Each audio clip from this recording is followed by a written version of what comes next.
You are a consumer and you want to buy a new pool cue or a new shaft, and one thing is in your mind: deflection. You are obsessed with deflection. How little of deflection does it have? How much more deflection does it have? How does the comparison between this one and that one when it comes to deflection? I get lit up. Questions and comments about deflection. We're going to talk about deflection, okay? Because an honest conversation has to be had about this. Before you buy your next pool cue, let's have a chit chat.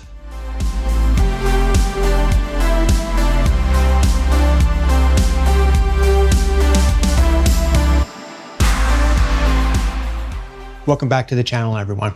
Before we get into this, I want to show you a clip from Darren Appleton, and I want to dissect it afterwards. Okay, so here we go. They have a A-ball world championship. I think it's in India in a couple of weeks, and I think they're like 64 or 128. 64 players, but there's no Chinese players. Well, 99% of the best players in the world live in China, and I think it's decent money, like 40, 50,000 to the winner, but there's no Chinese players in it, but they call it a world championship. So again, it's just all false, isn't it? False advertising again. And unfortunately, that's the state of pool, isn't it? It's just, it's all like a little bit scatty still. Now, Darren Appleton is being as politically correct and nice as he humanly possibly can, okay? What was he talking about in this video? He was talking about a tournament in India. You know, it's a world championship, and he found it funny that it's a world championship when, you know, how many players in China aren't invited, right? And there's some very, very good pool players in China, right? So it's BS. And he takes it back to the billiards industry, and he says those interesting topics about, you know, it's pretty much the standard when it comes to the billiards industry. It is everywhere. And this topic right here, deflection, is no different. In fact, it's so big, it deserves its own video, okay? I'm going to be doing a rapid fire BS video coming up, but this one here, I had to take it away from that video because it deserves its own video, because players are obsessed with deflection, okay? So we need to have an honest conversation, all right?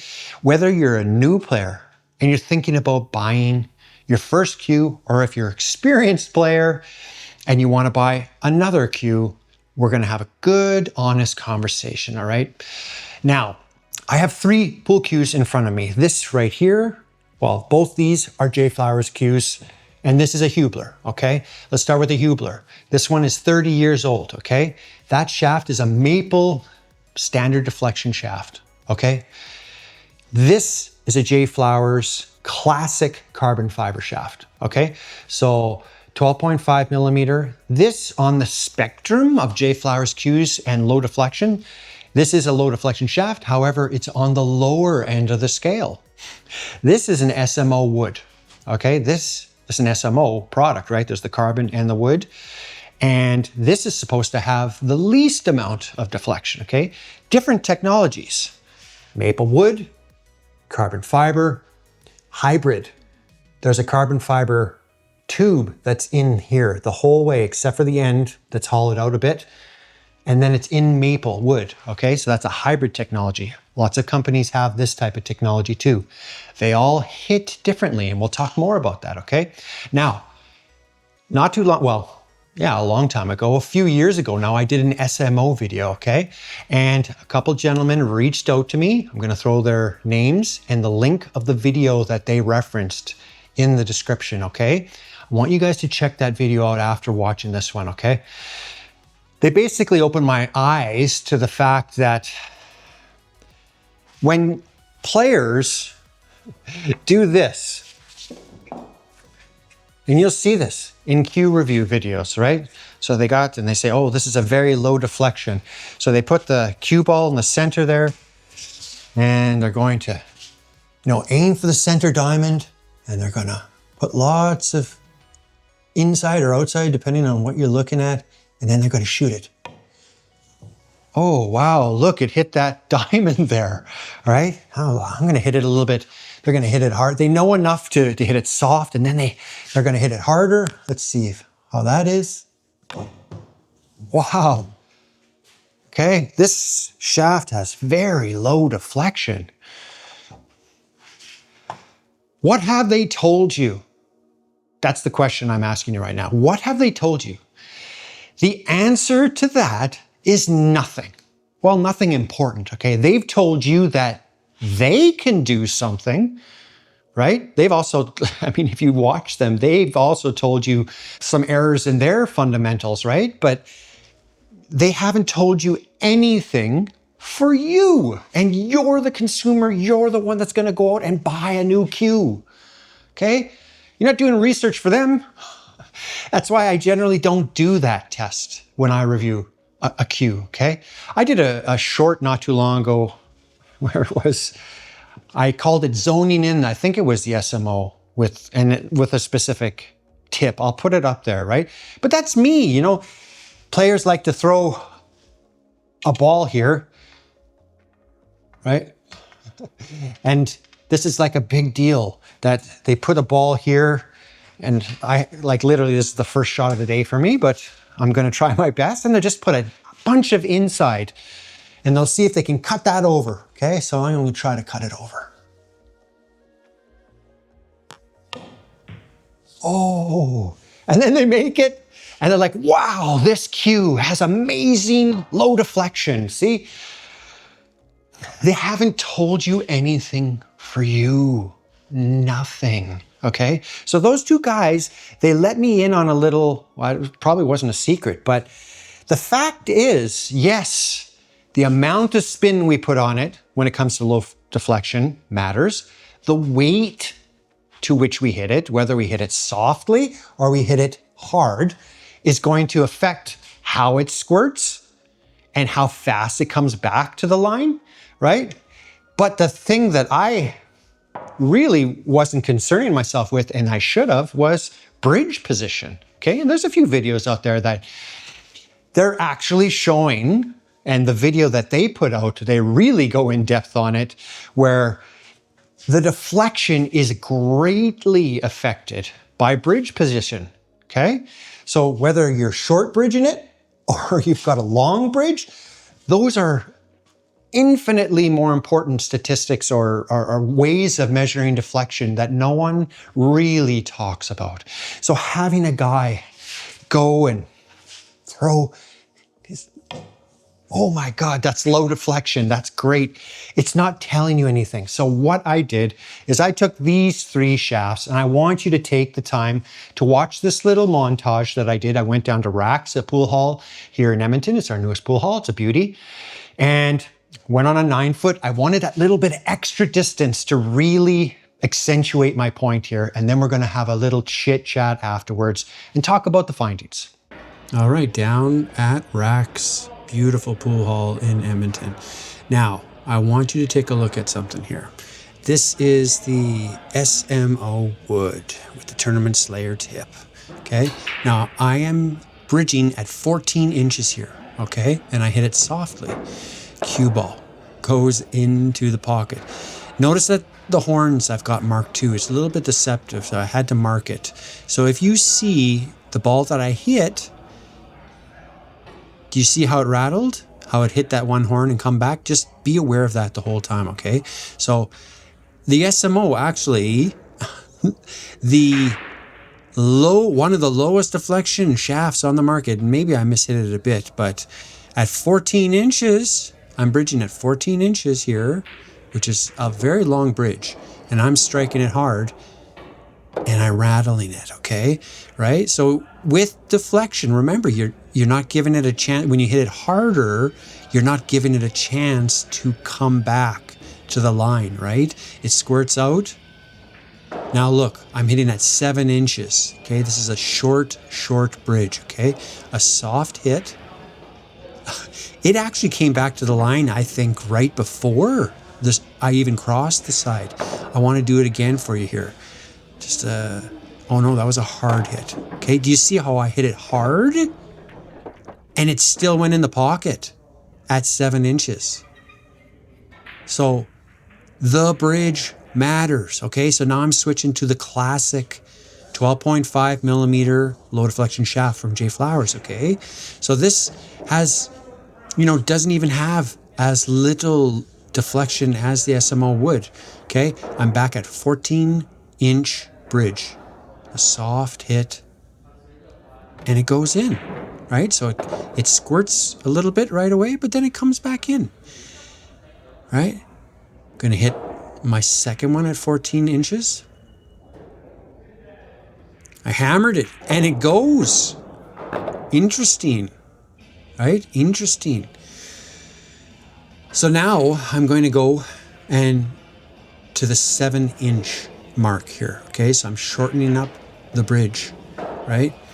And we know what that does to deflection. It even lessens the deflection even more. So soft, it squirted out and came back and actually hit the rail before the side there, if you watch that, okay? Which is amazing. Goes in. Now I'm gonna hit it hard. Bam. Okay. So it's all you, okay? Right, this is what I'm trying to get across to you guys. It's all you. Here's the Hubler. This is a standard deflection shaft. Okay? So this is a Whippy Q. Right? 14-inch. Okay? Now watch the horn here. It does deflect. It's a standard deflection. So it hits the horn. Do you see how the 13 ball came back to the other horn there? So you know how big a pocket is. Over that distance, it's still rattled. Okay?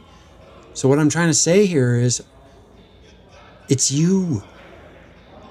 I wanted to do it again soft, and it hits the horn. Do you see how it came back to the other rail?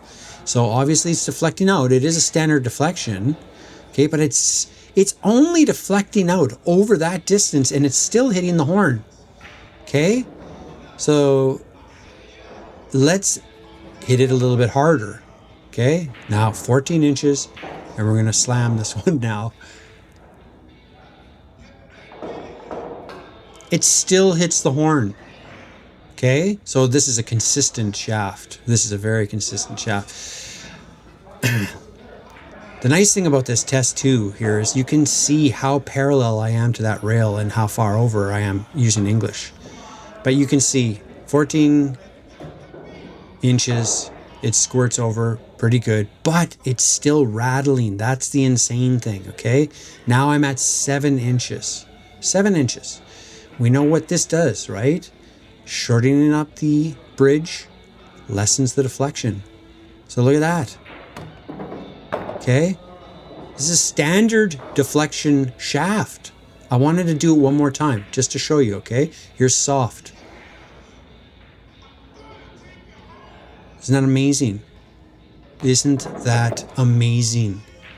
Okay, now I'm going to hit it hard at a 7-inch bridge.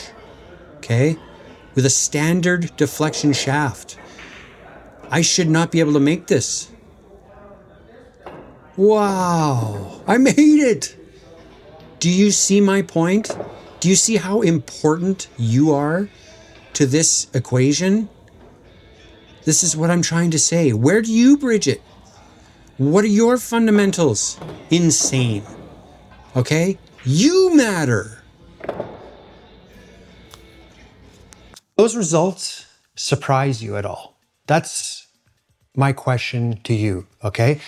These 3 different shafts, these 3 different cues, 3 different tips. We don't even talk about the tips. That's the Tournament Slayer 10 medium.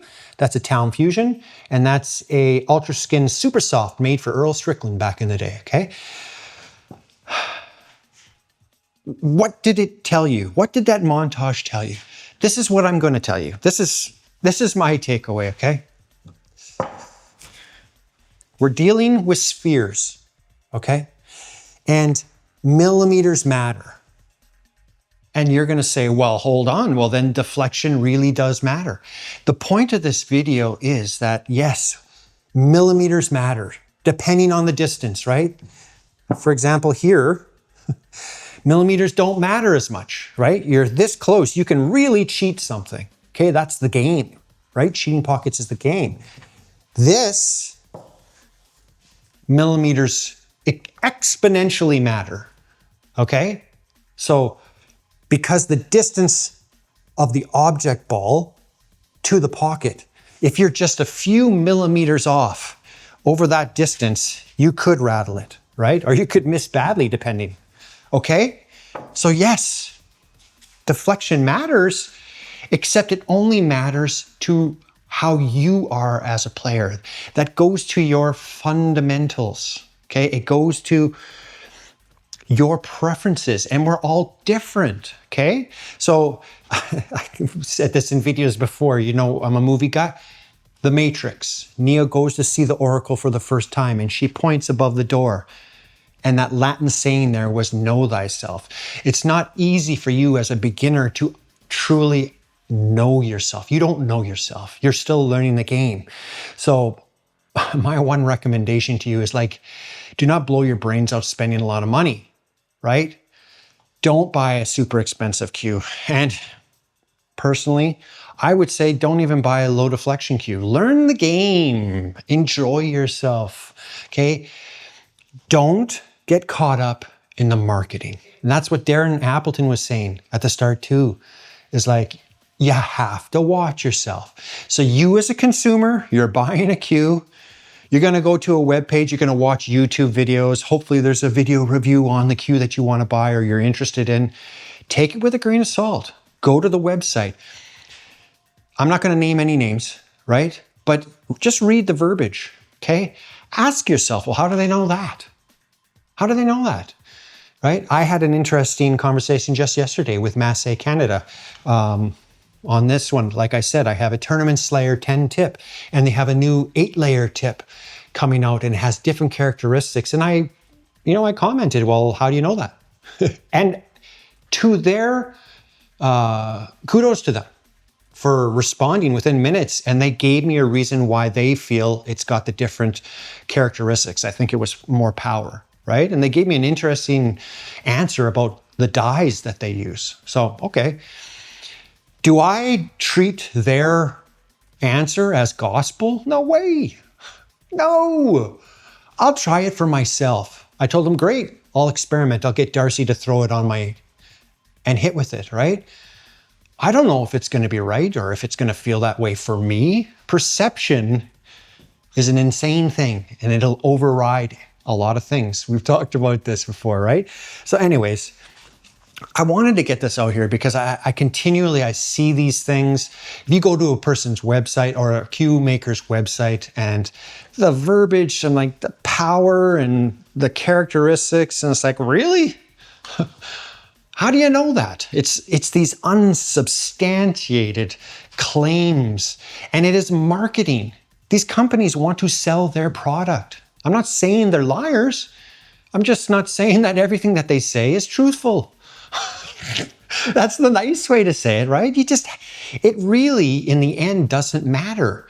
It's what your preferences are. It's how it feels. I always go back to feeling, right?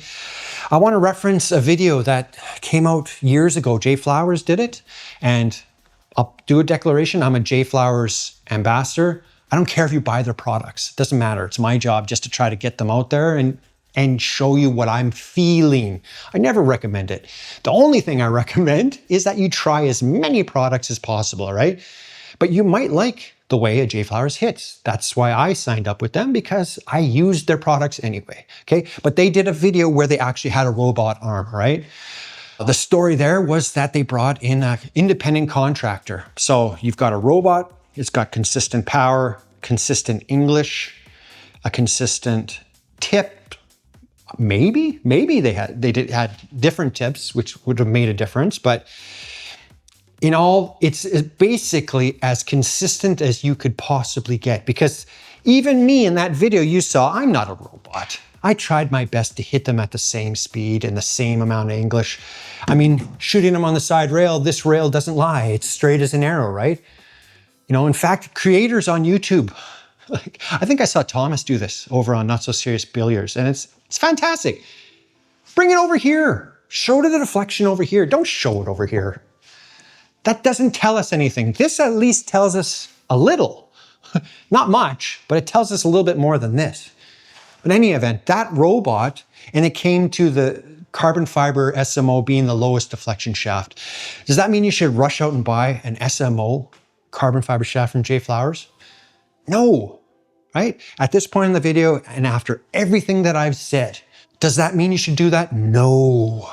You should get an SMO in your hands and try it out, see how it feels. You might hate it, right? I've got an SMO carbon fiber. I don't play with it. I play with the wood, the hybrid. I like the feeling more. I can't quantify it for you. These are my preference. I like this. I like the feel of wood. I like the vibration and feedback. I mean, I don't know how to describe it, the richness of the hit. But here's the thing. I'm going to throw that new Masse Canada tip on there, which is a consumable. And I might totally counterfeit the hit of this. That's the insane part, right? Is like everything matters in the feel of a pool cue. But literally, you can cut off a $50 consumable and you've totally counterfeited the hit and feel of your cue. It's kind of wild when you think about it. Anyways, I digress. This is the first of a few videos that I'm going to do about billiards BS. So just beware. If there's one message that I can give you when you leave this and you're watching videos on YouTube and you're reading, you're going to websites, is take it with a grain of salt. Honestly, take it with a grain of salt because it's marketing. Okay, cue case makers, cue companies, even accessories, they're marketing this to you because they want to sell product, of course. If they don't sell product, they're going to go out of business. Okay, so just beware and understand that you need to get as many things into your hand before spending any of your pesos. Okay, hit lots of balls. I've said this before, and this is the last thing I'm going to talk about. When you go to a pool hall, hopefully you're close to a pool hall, you're going to see players, they're going to walk in with their pool cue cases. They've got pool cues. It has been my experience that pool players, while they have a lot of brand loyalty, they love their cue. They're happy with their cue for the most part. They're happy if you go up to them and say, I noticed that you have this cue. Could I hold it? And could I hit it like just a couple shots? I want to see how it feels. And why do you like it? Ask them a few questions. They will be all too happy to tell you and try to sell you the cue that they have because they're proud of their cue. They spent a lot of money on it and they're happy. Okay? Take their feedback. You know what I mean? Also, grab your own feedback, hit a few balls. How does it feel? Ask them what tip they have on there. You know, get as much information as you can. Going to a website trying to sell a cue, it's good info, but at the same time, you need to take your info from multiple sources and try to get the best picture humanly possible. That is it. No more BS talk from me now, okay? If you haven't subscribed to my channel, please do. That goes a long way in showing YouTube that you value what I do here. In the meantime and in between time, I'll catch you on the flip side. Peace.